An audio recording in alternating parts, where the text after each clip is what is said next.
everybody. So I just got back from seeing Rogue One, Star Wars story, and so one of the hardest things to do on this crazy thing we do with YouTube is to give an unpopular opinion. So I hope you guys can support me a little bit in this, because I have no pleasure in this, because I was so excited for this movie and I don't hate it. It's not a horrible movie. It's entertaining. If you want to go see a action movie, it's fine. It's a fine action movie, but as a Star Wars movie, I thought it was very underwhelming and I felt very kind of disappointed by it. And so I have no desire to see it again.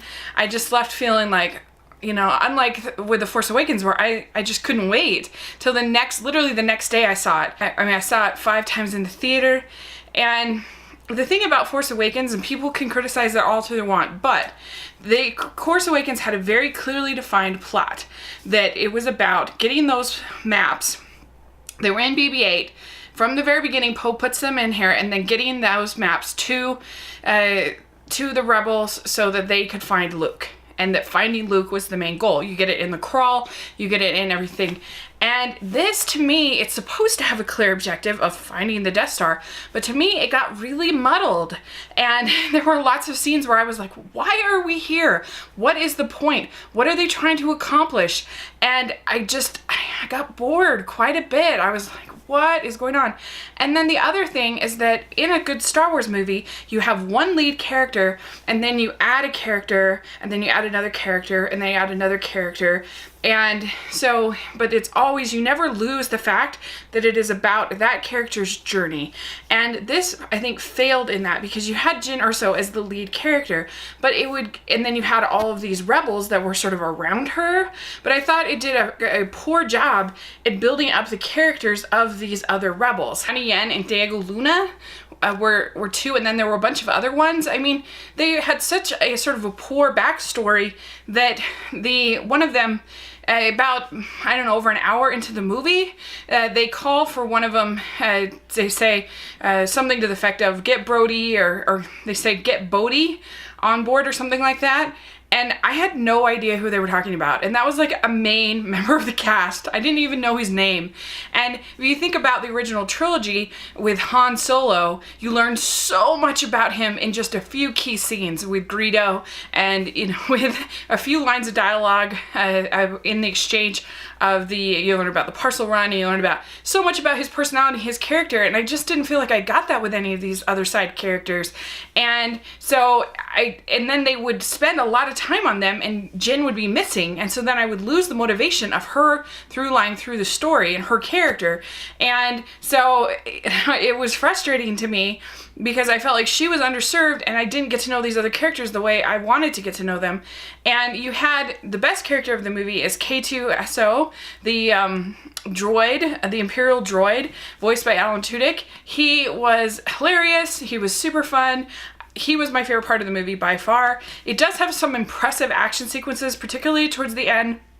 And it has some, heart and emotion, but it didn't really, I didn't cry, it didn't really move me, unlike scenes from Force Awakens really moved me, because I love those characters and I was attached to those characters. These characters, I just wasn't, and so it all just felt kind of cold and flat. And so, I don't know, I felt frustrated by it. It's well made, it looks nice. I did feel like, though, some of the battles, they were just edited in a way that was a little bit hard for me to sort of figure out kind of what was going on sometimes. And, all of a sudden, like, ships were crashing into each other, and then there was, like, why are they doing that? And who's on these ships? Do we know? Do we like them? What's going on? And so it was just, I don't know, it was just muddled, and I don't know.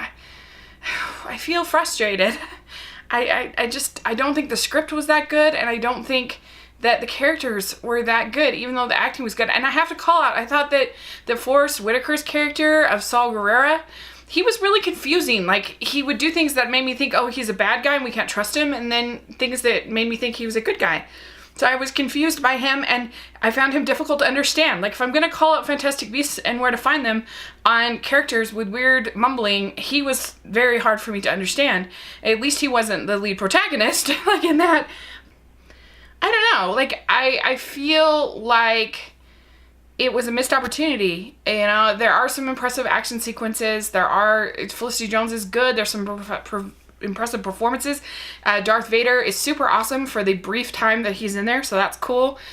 And there are some nice like fan service moments, and I did read Catalyst going into this, the prequel before that, and that book, I thought you got a lot more into who the Ursos were, to know Jen's father Galen much better because I had read that book. But if I hadn't read that book, I think I wouldn't really be very attached to him, because you don't really get to know him that well. And the villain, Krennic, again, I got to know him more in Catalyst, so I was sort of more invested in him, but I thought that he was kind of flat too. He didn't do much for me, especially when you have Vader there to compare.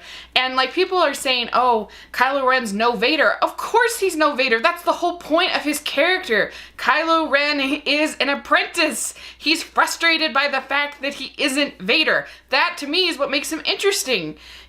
He's trying to learn how to be Vader, and he's bad at it. And that to me is cool. Like, I like that. And anyway, and so I don't know, I didn't hate it, and I know I'm probably coming across as I hated it, but I was pretty disappointed by Rogue One, A Star Wars Story. The music is very forgettable. I'm not, you know, itching to buy the soundtrack. If you just want to go to a action movie and be entertained on that level, then it's fine.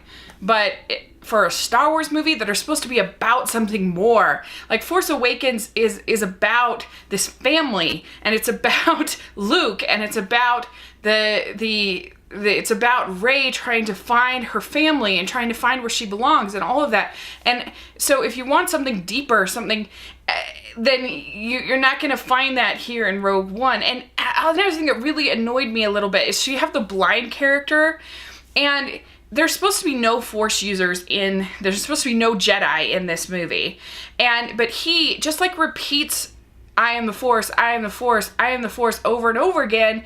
And he can like walk through a line of phaser blasts and bullets and things like that and not get hurt at all. You know, it's like, that's not the Force. That's not what the Force does.